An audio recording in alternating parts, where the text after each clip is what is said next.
தத்துவத்திற்காகவும் மறைந்த மறுக்கப்பட்ட வரலாற்றை மீட்டெடுக்கும் போராளியாகவும் பல்வேறு கணக்கான மக்களின் உரிமை குரலாக இருக்கும் member of the parliament Lok Sabha மற்றும் விடுதலை சிறுத்தை கட்சி தலைவர் எழுச்சி தமிழர் உயர் திரு திருமாவளவன் அவர்களை பேச அழைக்கிறேன்.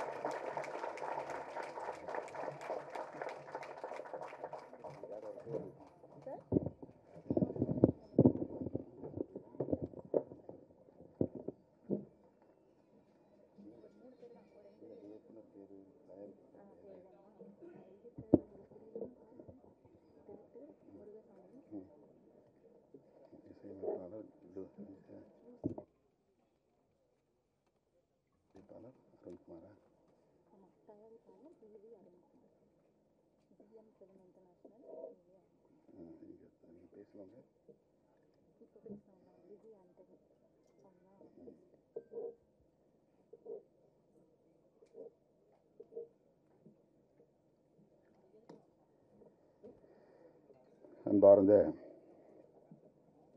குயிலி திரைப்படத்தின் இயக்குனர் அன்பு இளவல் முருகசாமி அவர்களே,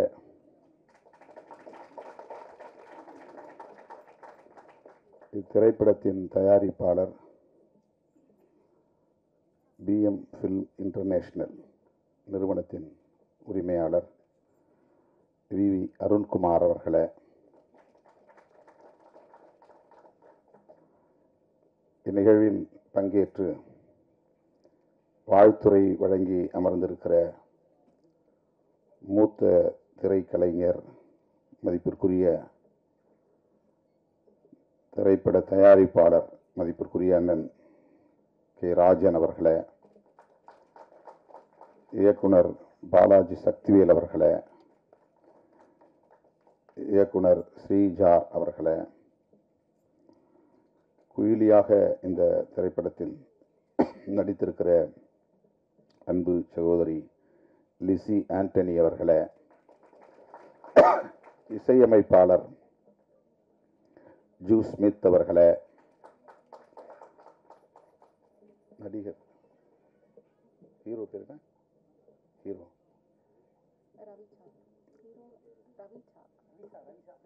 ரவிச்சா அவர்களே மற்றும் மேடையில் அமர்ந்திருக்கிற படைப்பாளர்களே, திரைக்கலைஞர்களே, திரளாக கூடியிருக்கிற தமிழ் சொந்தங்களே, உங்கள் அனைவருக்கும் என்னுடைய பணிவார்ந்த வணக்கத்தை தெரிவித்துக் கொள்கிறேன். ஆர்ப்பாட்டம் ஒன்றில் பங்கேற்க வேண்டியிருந்தது. சத்தீஸ்கர் மாநிலத்தில் பழங்குடி மக்களுக்கு எதிரான ஒரு நடவடிக்கை, இராணுவ நடவடிக்கை மேற்கொள்ளப்பட்டு வருகிற சூழலில் அதனை கண்டித்து இடதுசாரி இயக்கங்களும் விடுதலை சிறுத்தைகளும் இணைந்து நடத்திய ஒரு ஆர்ப்பாட்டம். இந்த நிகழ்வுக்கு இசைவளித்த பிறகு திடுமென அது ஏற்பாடு செய்யப்பட்டு விட்டது. 7:15 மணிக்குத்தான் அது நிறைவு பெற்றது. அங்கிருந்து இங்கே வந்து சேர சற்று காலத்தாழ்வு நேர்ந்து விட்டது. அதற்காக முதலில் என்னுடைய வருத்தத்தை தெரிவித்துக் கொள்கிறேன். குயிலி திரைப்படத்தின் முன்னோட்ட காட்சி எதையும் பார்க்க சந்தர்ப்பம் அமையவில்லை. நான் வருவதற்கு முன்னதாகவே பாடல் காட்சிகளும் ஒளிபரப்பப்பட்டு விட்டன. பாடலையாவது கேட்கிறேன் என்று கேட்டு ஒரு பாடலை தற்போது மேடையிலேயே கேட்டேன். கதை என்ன என்பதையும் வந்து அமர்ந்த பிறகு அண்ணன் ராஜன் அவர்களிடத்திலே கேட்டு தெரிந்து கொண்டேன். இந்த கால சூழலில் மிகுந்த சமூக பொறுப்புணர்வோடு மதுவுக்கு எதிராக ஒரு திரைப்படம் எடுக்கிற துணிச்சல் இயக்குனர் முருகசாமி அவர்களுக்கும் தயாரிப்பாளர் அருண்குமார் அவர்களுக்கும் வந்திருக்கிறது என்பதே பாராட்டுதலுக்குரியது. நான் நெஞ்சார பாராட்டுகிறேன், வாழ்த்துகிறேன்.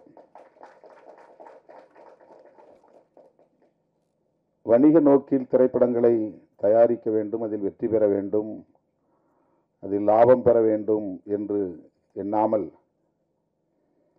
சமூக பொறுப்புணர்வோடு மக்களுக்கு வழிகாட்ட வேண்டும், இந்த கொடிய துன்பத்திலிருந்து மக்கள் விடுதலை பெற வேண்டும் என்கிற வேட்கையோடு இந்த இளைஞர்களுக்கு, இளம் தலைமுறையினருக்கு இப்படி ஒரு பொறுப்புணர்வு மிக்க இளைஞர்களாக இந்த திரைப்படத்தை தயாரித்திருக்கிறார்கள், அந்த வேட்கையோடு தயாரித்திருக்கிறார்கள் என்பது உள்ளபடியே மகிழ்ச்சி அளிக்கிறது என்பதை விட பெருமை அளிக்கிறது. பெருமைப்படுகிறேன். அந்த இளைஞர்களை நான் ஆறத் தழுவி என்னுடைய வாழ்த்துக்களையும் பாராட்டுகளையும் தெரிவித்துக் கொள்கிறேன். உங்களுக்கு தெரியும், அண்மையிலே நாங்கள் மது மற்றும் போதைப்பொருள் ஒழிப்பு மகளிர் மாநாடு என்று லட்சத்துக்கும் மேற்பட்ட பெண்களை திரட்டி ஒரு மாபெரும் மாநாட்டை நடத்தினோம். அது பேசுவிடும் பொருளாக மாறியது, கடுமையான விமர்சனங்களுக்கும் உள்ளானது. அண்ணன் ராஜன் அவர்கள் பேசுகிற போது ஒன்றை சொன்னார். தமிழ்நாட்டிலே மதுவை ஒழிக்க வேண்டும் என்று நாம் சொல்லுகிறோம். ஒருவேளை தமிழ்நாட்டில் மதுவை ஒழிக்கும் நோக்கில் கடைகளை ஆட்சியாளர்கள் மூட முன்வந்தாலும் கூட அண்டை மாநிலங்களுக்கு போய் மதுவை அருந்துவிட்டு வருகிற ஒரு நிலை இருக்கிறது. அல்லது அவர்கள் இங்கே வந்து திருட்டுத்தனமாக மதுவை விற்பனை செய்வதற்கான வாய்ப்பு இருக்கிறது. இதற்கு என்னதான் தீர்வு என்ற கேள்வியை எழுப்பிவிட்டு அவர் சொன்னார், தேசிய அளவில் எங்குமே மது இருக்கக்கூடாது என்ற கருத்தை சொன்னார். திருமாவளவன் இதை நாடாளுமன்றத்திலும் பேச வேண்டும் என்று சொன்னார். சொல்லிவிட்டு பேசியிருக்கிறார் என்று நம்புகிறேன் என்றும் சொன்னார்.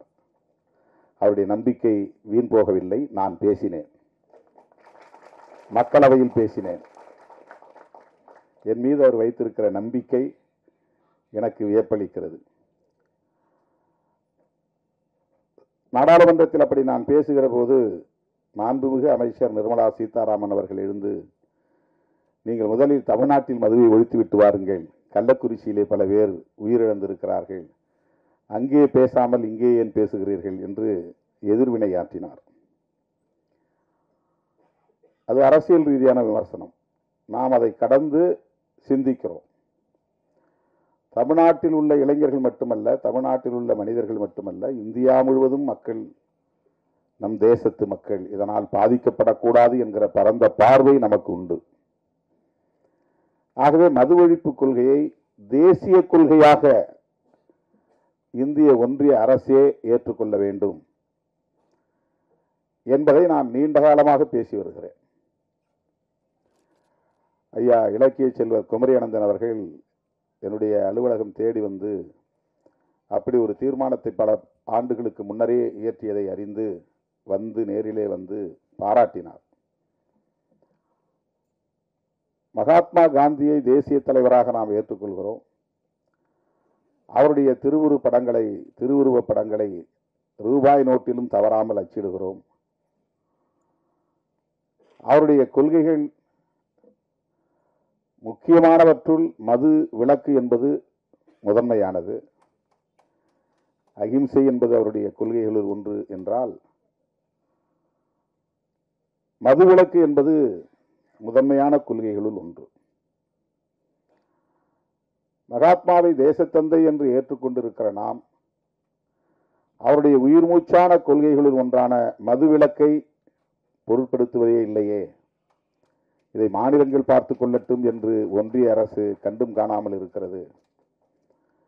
மாநில அரசுகள், தமிழ்நாடு மட்டுமல்ல, மாநில அரசுகள் வருமானத்திற்கான ஒரு வழியாக இதை பார்க்கிறதே. யார் எப்படி கெட்டு போனால் நமக்கென்ன என்கிற ஒரு அலட்சிய போக்கு மேலோங்கி இருப்பதாக தெரிகிறதே என்ற கவலை இன்றைக்கு நேற்றைக்கல்ல பல பத்தாண்டுகளாக எனக்கு உண்டு. அதை நான் பல மேடைகளில் பேசியிருக்கிறேன். பல மாநாடுகளில் தீர்மானங்களாக நிறைவேற்றியிருக்கிறோம். கள்ளக்குறிச்சியில் 60 பேர் உயிரிழந்ததும் நான் உடனடியாக அந்த பகுதிக்கு சென்று 2 நாள் இருந்து ஒவ்வொருவரின் வீடாக சென்று அந்த மக்கள் கத்தி கதறி அழுத நிலையில் அவர்களின் கைகளை பற்றி கொண்டு ஆறுதல் சொன்னேன்.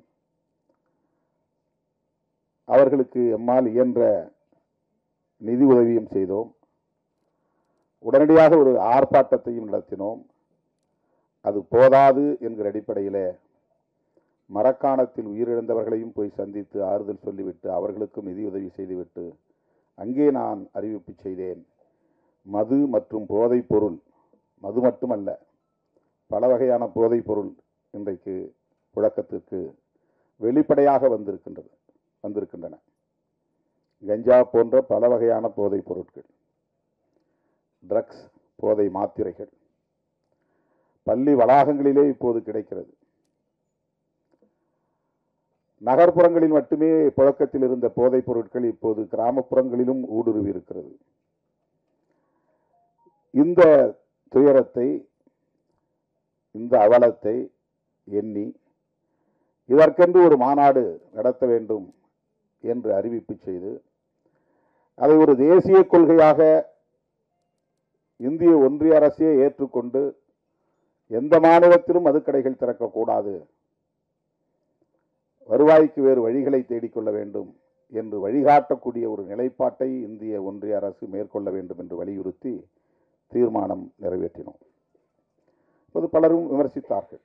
தமிழ்நாட்டிலே கடையை திறந்து வைத்திருக்கிற ஆட்சியாளர்களை மேடையில் அமர வைத்துக் கொண்டு நீங்கள் தேசிய அளவிலே மதுவிலக்கு கொள்கையை பேசுவது எந்த வகையிலே நியாயம் என்று அரசியல் ரீதியான விமர்சனங்களை பேசினார்கள்.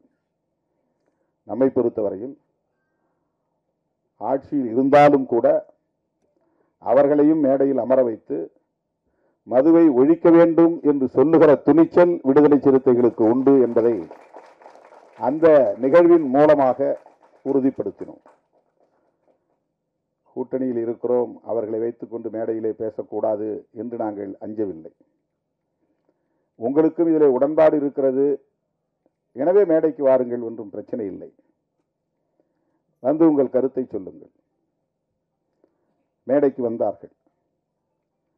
தேர்தல் வாக்குறுதியிலேயே மதுக்கடைகளை மூடுவோம் என்று திராவிட முன்னேற்ற கழகம் ஏற்கனவே அறிவித்திருக்கிற நிலையில் இந்த மாநாட்டிலும் பேச வேண்டும் என்று நாங்கள் அந்த கூட்டணி உறவை பயன்படுத்தி ஒரு அழுத்தம் கொடுத்தோம் என்பதுதான் உண்மை. அதுதான் ஒரு பிரஷர்.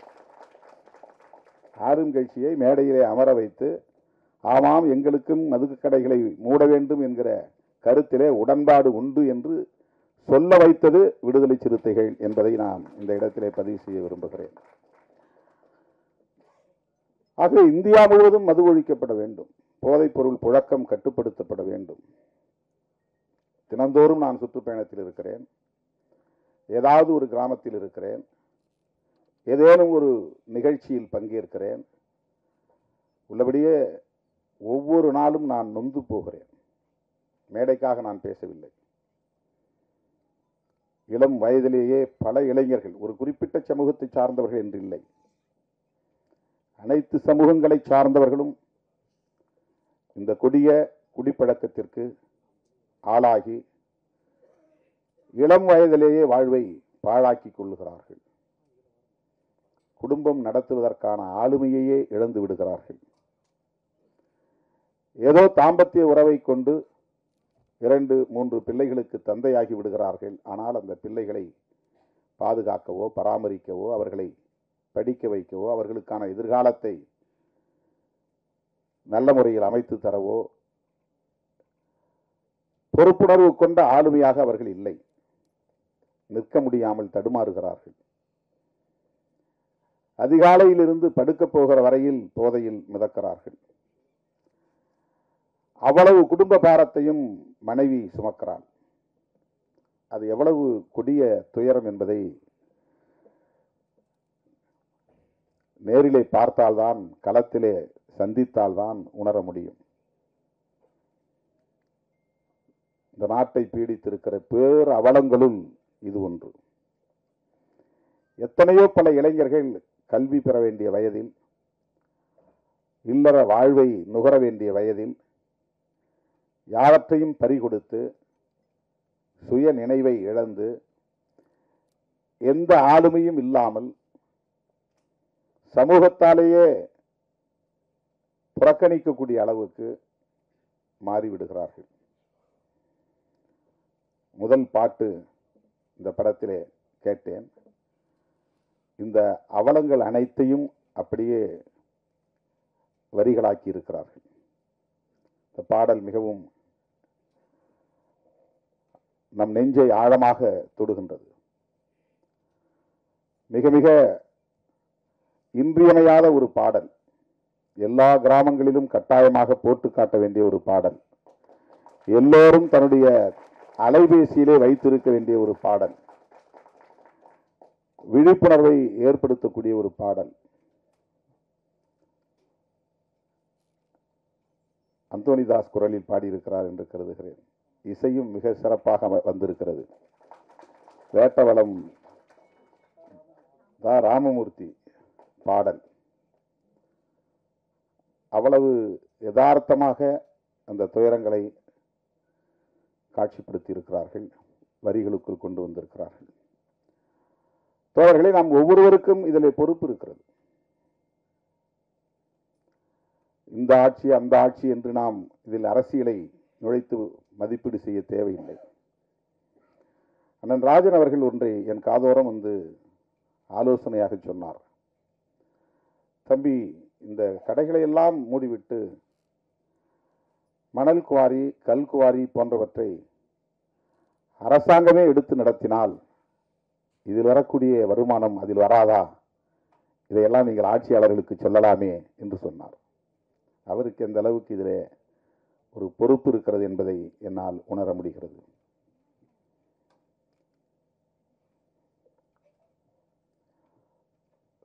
தமிழக முதலமைச்சரிடத்திலே தனிப்பட்ட முறையிலே இதை பற்றி பேசுகிற போதும் கூட அவருக்கும் அந்த கவலை இருக்கிறது. அதுதான் சிஸ்டம். ஒரு சமூக கட்டமைப்புக்குள்ளே அரசு சார்ந்த கட்டமைப்புகள் சில நேரங்களில் நம்முடைய விருப்பங்களை மீறி இயங்கக்கூடியவையாக அமைந்து விடுகின்றன. தனியார்மயமாதல் கூடாது என்பது நம்முடைய கருத்து. ஆனால் நம்மால் அதை எதிர்த்து வெற்றி பெற முடியவில்லை. பன்னாட்டு நிறுவனங்கள் இங்கே நுழையக்கூடாது என்பது நம்முடைய நிலைப்பாடு. ஆனால் நம்மால் தடுக்க முடியவில்லை. அந்நிய முதலீடு இங்கே வரக்கூடாது, அதன் மூலம் அவர்கள் நமது வளங்களை சுரண்டக்கூடாது, லாபம் என்கிற பெயரில் கொள்ளையடிக்க கூடாது என்பது நம்முடைய ஆசை. ஆனால் அவற்றை நம்மால் தடுக்க முடியவில்லை. இப்போது கூட நாங்கள் போய்விட்டு வந்த அந்த ஆர்ப்பாட்டம் எதற்கு என்றால், அங்கே இருக்கிற பழங்குடி மக்கள் சத்தீஸ்கர் மாநிலத்தில் பன்னாட்டு நிறுவனங்கள் உள்ளே வரக்கூடாது, கனிம வளங்களை சுரண்டக்கூடாது என்று எதிர்த்து போராடுகிறார்கள். ஆனால் இந்த தேசத்தின் வளர்ச்சிக்கு அந்நிய முதலீடு தேவை, பன்னாட்டு நிறுவனங்களின் வளர்ச்சி தேவை என்று அரசு நம்புகிறது. இந்திய ஒன்றிய அரசு, அது அரசின் கொள்கை நிலைப்பாடாக இருக்கிறது. உலகம் முழுவதும் இன்றைக்கு எந்த நாட்டிலும் பன்னாட்டு நிறுவனங்களுக்கு தடை இல்லை. தேச வரம்புகள் அவர்களுக்கு ஒரு தடையாக அமைந்துவிடக் கூடாது என்பதற்காக உருவாக்கப்பட்ட ஒப்பந்தம் தான் காட் ஒப்பந்தம், GATT ஒப்பந்தம். அந்த ஒப்பந்தத்தில் கையெழுத்திட்ட நாடுகள் எல்லாம் தேச வரம்புகளை உடைத்து யாரும் இங்கே அந்நிய முதலீடு செய்யலாம், எங்கோ அமர்ந்து கொண்டு இங்கே தொழில் நடத்தலாம், அவன் இங்கே வர தேவையில்லை, நிலம் கையகப்படுத்த தேவையில்லை, இங்கே வந்து எந்த விதமான வேலைகளையும் செய்ய தேவையில்லை, அவனுடைய ஃபார்முலா போதும். இங்கே இருக்கிற நீரை அவன் எடுத்து நம்மிடத்திலேயே விற்பனை செய்கிறான், குடிநீர். அவனுக்கு அதிலே லாபம் போய் சேர்கிறது. அவன் ஒரு நாள் கூட இந்தியாவுக்கு வந்திருக்க மாட்டான். ஆனால் ஒவ்வொரு நாளும் கோடிக்கணக்கிலே அவனுக்கு லாபத்தில் பங்கு போய் கொண்டிருக்கிறது. குளிர்பானங்கள் அப்படி.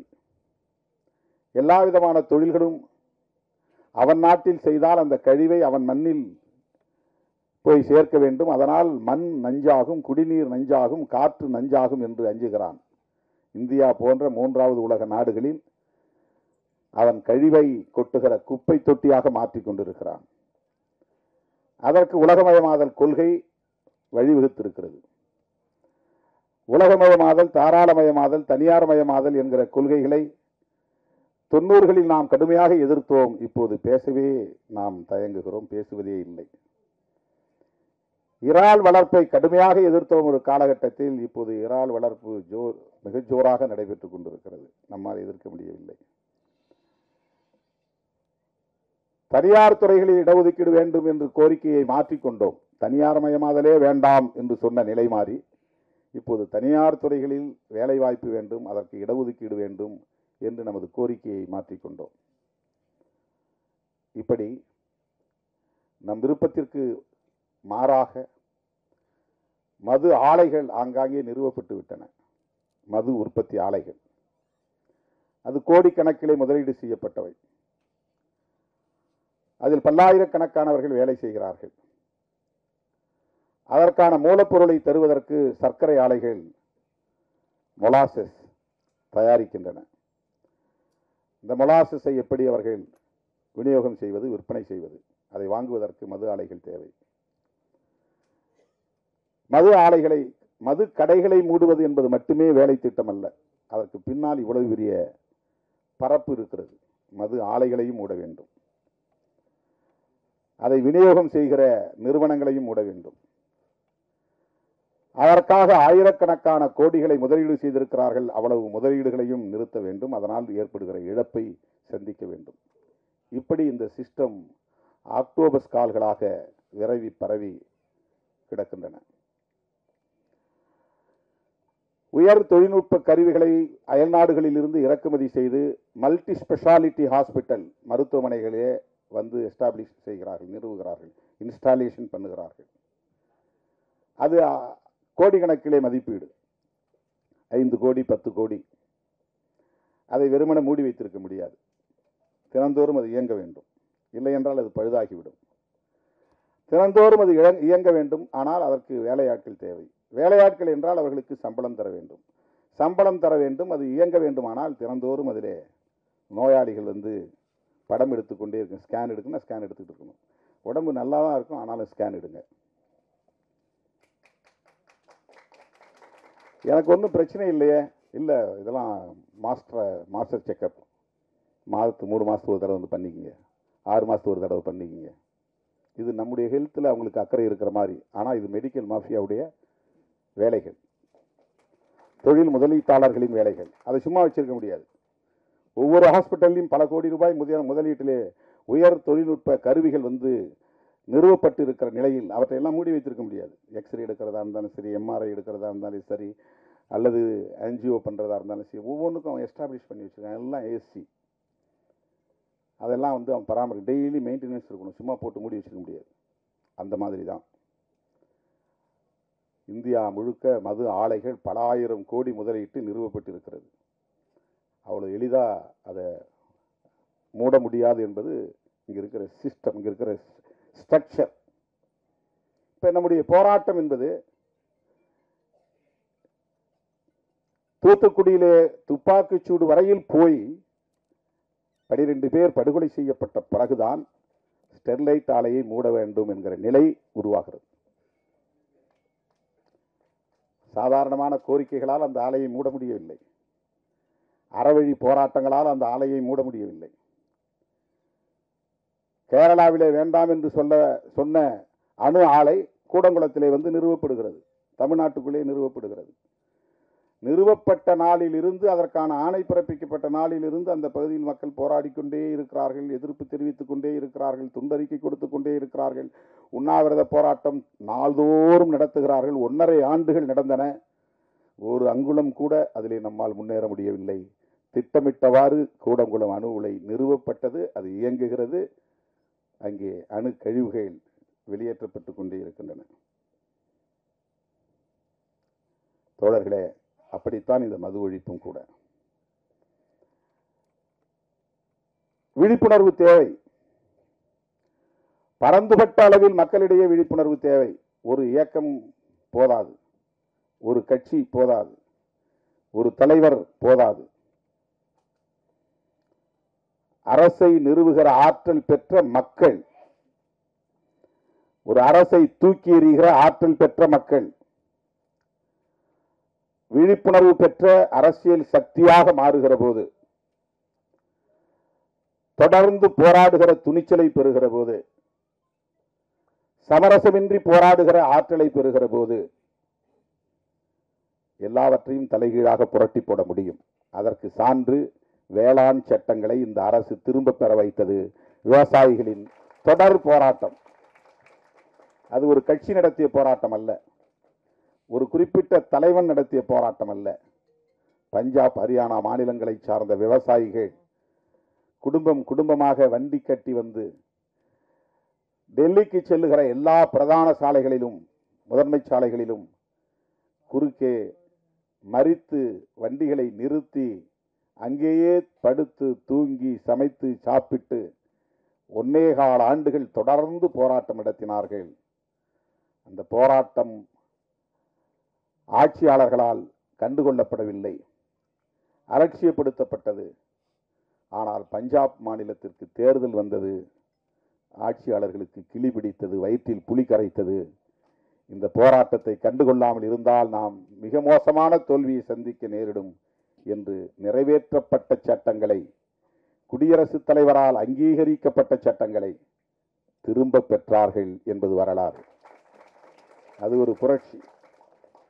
அப்படி ஒரு புரட்சி தேசிய அளவில் உருவாக வேண்டும். மதுவுக்கு எதிராக மது ஒழிப்பு என்கிற காந்திய கொள்கை தேசிய அளவில் பரவ வேண்டும். இன்றைக்கு மீண்டும் காந்தி நமக்கு தேவைப்படுகிறார். மதச்சார்பின்மைக்காகவும் தேவைப்படுகிறார், மது விலக்குக்காகவும் தேவைப்படுகிறார். மதத்தின் மீது நம்பிக்கை உள்ளவர். அந்த அடிப்படையிலே காந்தியடிகளோடு நமக்கு முரண்பாடுகள், கடுமையான முரண்பாடுகள் உண்டு. அவருக்கு முற்பிறவியின் மீது நம்பிக்கை உண்டு, அடுத்த பிறவியின் மீது நம்பிக்கை உண்டு. இந்த சாதிய கட்டமைப்பே இறைவனால் உருவாக்கப்பட்டதுதான் என்கிற நம்பிக்கை உண்டு. தீண்டாமை மட்டும் கூடாது என்று சொன்னார். அப்படி சொன்ன கருத்துக்களிலே நமக்கு முரண்பாடு உண்டு. ஆனால் உருவாகி இருக்கிற இந்த புதிய அரசு, வெள்ளையன் வெளியேறிய பிறகு நாம் உருவாக்கி இருக்கிற இந்த புதிய அரசு மதசார்பற்ற அரசாக இருக்க வேண்டும் என்பதிலே உறுதியாக இருந்தார். அதனால்தான் காந்தியடிகள் கொல்லப்பட்டார். அவர் இறை நம்பிக்கை உள்ளவர், கடவுள் மறுப்பாளர் அல்ல. பெரியாரை போல கடவுளை மறுத்து பேசியவர் அல்ல. அவர் மத நம்பிக்கையாளர். புரட்சியாளர் அம்பேத்கர் அவர்களைப் போல இந்து மதத்தை விமர்சித்தவர் அல்ல. அடுத்த பிறவியின் மீது நம்பிக்கை உள்ளவர், புராண திருவிளையாடல்களின் மீது நம்பிக்கை உள்ளவர். அப்படிப்பட்டவரையே படுகொலை செய்தார்கள் என்றால் அதற்கு காரணம் அவருடைய மதச்சார்பின்மை என்கிற கொள்கை நிலைப்பாடுதான். அதே போல மது விலக்கு. இன்றைக்கு நாம் குயிலி திரைப்படம் எடுத்திருக்கிறோம் என்று சொன்னால், துணிந்து அதை திரைப்படமாக்கி மக்களிடத்திலே கொண்டு போய் சேர்க்க வேண்டும் என்று வந்திருக்கிறோம் என்றால், காந்தியடிகள் ஏற்படுத்திய தாக்கத்தின் விளைவு என்று இதை சொன்னால் யாரும் மறுக்க முடியாது.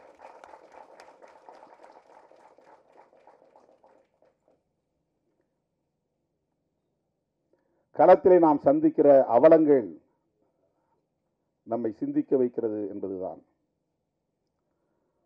ஒவ்வொரு ஊரிலும் பிரச்சனைகளுக்கு காரணம், ஒவ்வொரு ஊரிலும் குறைந்தது 10 அல்லது 20 பேர் போதையில் இருக்கிறார்கள்.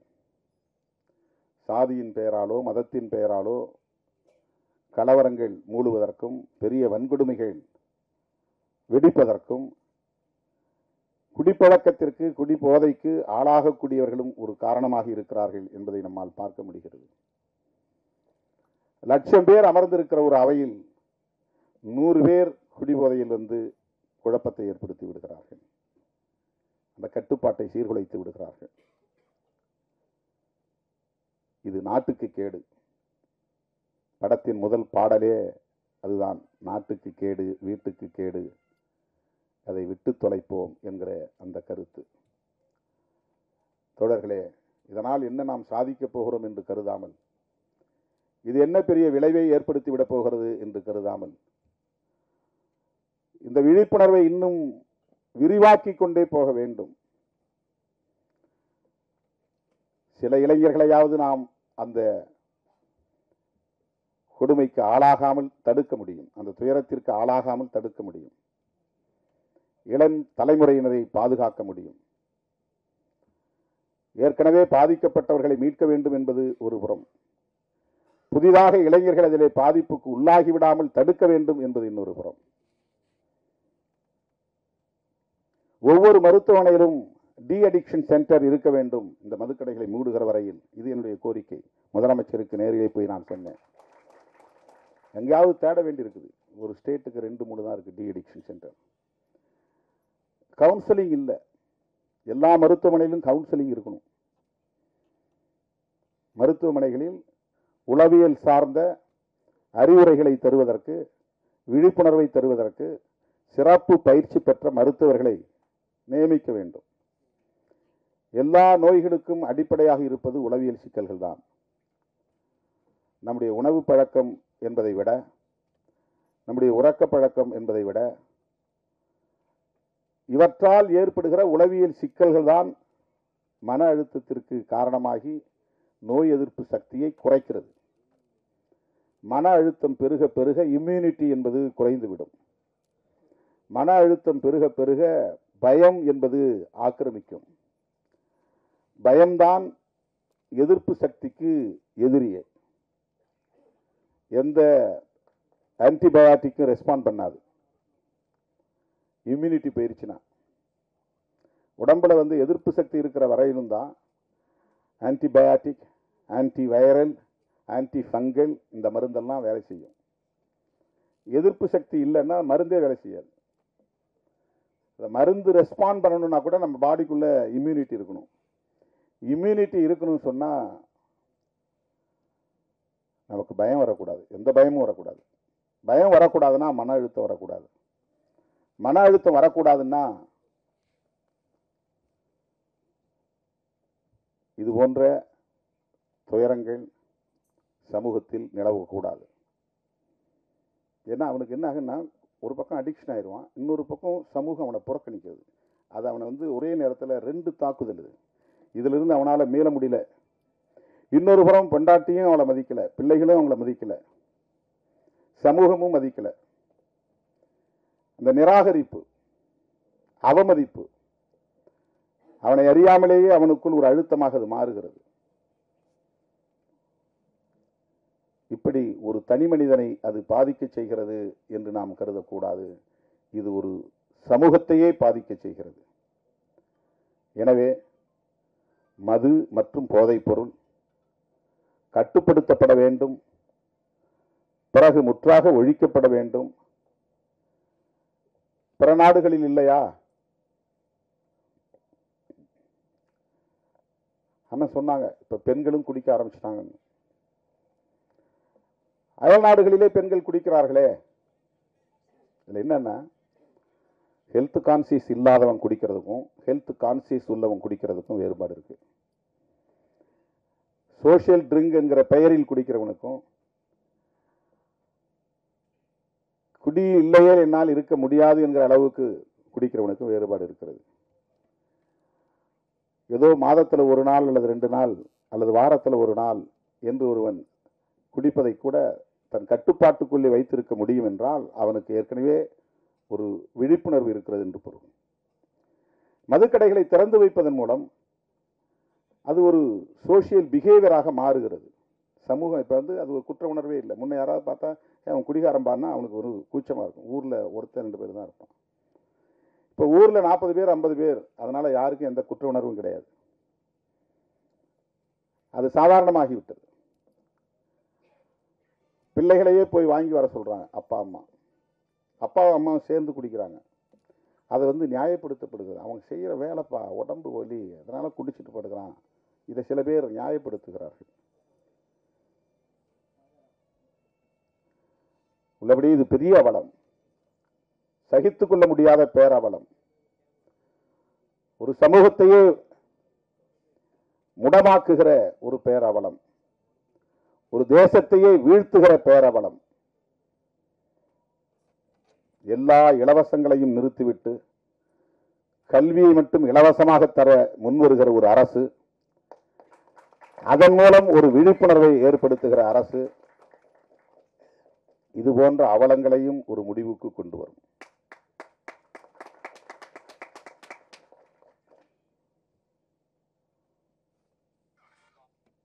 அரசுக்கு வருமானம் திரட்ட என்ன வழியையும், இதை தவிர்த்து வேறு என்ன வழியையும் அவர்கள் முடிவெடுக்கலாம், தீர்மானிக்கலாம். இதை வைத்து ஒரு அரசை நடத்த முடியாது. ஆண்டுக்கு 25,000 கோடி என்பது போதாது. ஆகவே இலவச திட்டங்களுக்கு இது பயன்படுகிறது என்று நியாயப்படுத்துவதும் ஏற்புடையதல்ல. இலவசங்களே வேண்டாம் என்பதுதான். எல்லா இலவச திட்டங்களையும் நிறுத்த வேண்டும். ஒட்டுமொத்த கல்வியையும் அரசே ஏற்றுக்கொள்ள வேண்டும். கல்வியை இலவசமாக கொடுங்க, ஆரம்ப கல்வி முதல் ஆராய்ச்சி கல்வி வரையில். இதெல்லாம் பொதுமக்களின் கோரிக்கையாக மாற வேண்டும். ஒரு தனிநபர் கோரிக்கையாக, ஒரு இயக்கத்தின் கோரிக்கையாக இருக்கிற போது ஈடுபடாது. பொதுமக்களின் கோரிக்கையாக மாற வேண்டும். அதற்கான விழிப்புணர்வு தேவை. அப்படிப்பட்ட ஒரு விழிப்புணர்வுள்ள இளைஞர்களாகத்தான் இன்றைக்கு முருகசாமி, அருண்குமார், ஜூ ஸ்மித், இந்த இளம் தலைமுறையினரை நான் பாராட்டுகிறேன், மெச்சுகிறேன். இது போன்ற இன்னும் பல விழிப்புணர்வு கருத்துக்களை சொல்லக்கூடிய படைப்புகளை நீங்கள் தர வேண்டும். இந்த சமூகம் உங்களை தூக்கி கொண்டாடும் என்பதை சொல்லி இந்த வாய்ப்புக்கு நன்றி கூறி முடிக்கிறேன். நன்றி, வணக்கம்.